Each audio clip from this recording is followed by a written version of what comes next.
They say I'm here because I'm a creature of my own fabrication. I don't know. Maybe I am. But to me it all feels like it was Manny. At least part of it. Manfred James Lee. My husband. Well, he was my husband. We'd been married for a year before he laid a hand on me.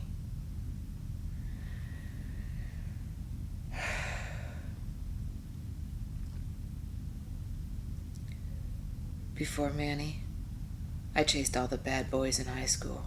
Had a woman's body by age 12, and it didn't make things easy. Or maybe it did.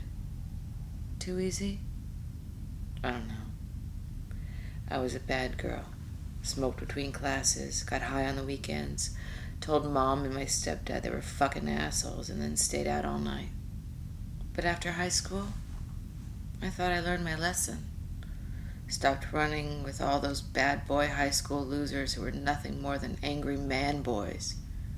I even went to church. Me. I know, right? 21st century Mary Magdalene in the third pew on the left. Church. It's even where I met Manny. He was an usher at the weekend services and the church groundskeeper during the week. He was so kind when we were dating. Dinners, movies, camping trips. We both loved camping. On my birthday that year, he even washed my feet. Said he was doing it to show me how much he worshipped me. You know, like Jesus and the poor. Said I was his princess, his queen, his angel. I mean, here was a man who was willing to wash my fucking feet, right?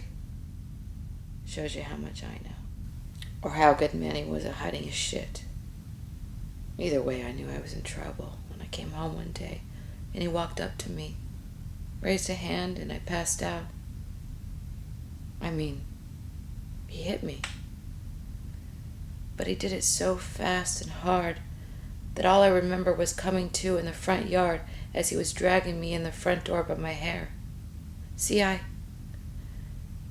we'd been trying to get pregnant for 6 months, and he told me it was my fault that I wasn't taking. Said hard living in my teens had left me corrupted, broken, spoiled, unfit to be a mother.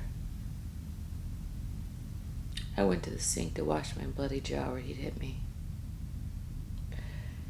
And he saw how badly he messed up my face. He suddenly stopped and fell to his knees, begged me for forgiveness, said if I hadn't been such a slut, God would be letting us have a child, and he wouldn't have been forced to give me this beating. He buried his face in the back of my knees, sobbing as I stood there over the sink, trying not to pass out. At the hospital, when they were fixing my jaw, they did a full exam. They also informed me I was pregnant after all. Manny cried a miracle, and even though I hated him for what he did, I thought about being a single mom. I thought him being a dad and having the baby together would make things better. But the child was never born. 4 months later, Manny threw me down the basement stairs and I miscarried. When I was little, before my real dad died, we used to be best friends. He was my superhero. He was my God. He was everything to me. When I was 7, he'd come up and be all like, "Psst, come here." And he'd lead me into the kitchen where he'd hand me a big spoon with a dollop of creamy peanut butter on it. He knew how much I loved peanut butter. And he did too, because he'd sit there with his own spoon. He'd plop me up on the counter and I'd sit there swinging my feet, eating peanut butter with my daddy. Heaven, you know? Well, back to now. And it's the middle of the night and I decide to get a spoon of peanut butter. Well, afterwards I tossed the spoon in the sink without washing it. In the morning, Manny found it, and you know, he liked a perfect clean kitchen when he woke up, and he lost his shit over the spoon. Woke me up from bed by hitting me in the forehead with it as hard as he could. Dragged me from bed and just started choking me. as he had me by the throat. He said we were soulmates. Said even death couldn't keep us apart. It was the first time I was scared, like I realized that if I passed out, I was going to die. So I fought him back with everything I had. I was doing okay till he flipped me over on my stomach and was going to rape some sense into me. That's when I found that my hand had landed on the spoon, which was on the floor. Finally, a weapon. Like a gift from the past. Like a gift from Daddy. It was a sign from God, I thought. A sign that there is comfort. There is joy, and all I have to do is take it. So I spun around and I shoved that spoon into his eye as hard as I could.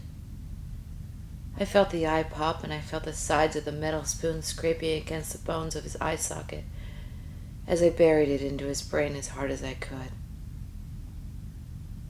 Manny didn't die right away. Took a few hours.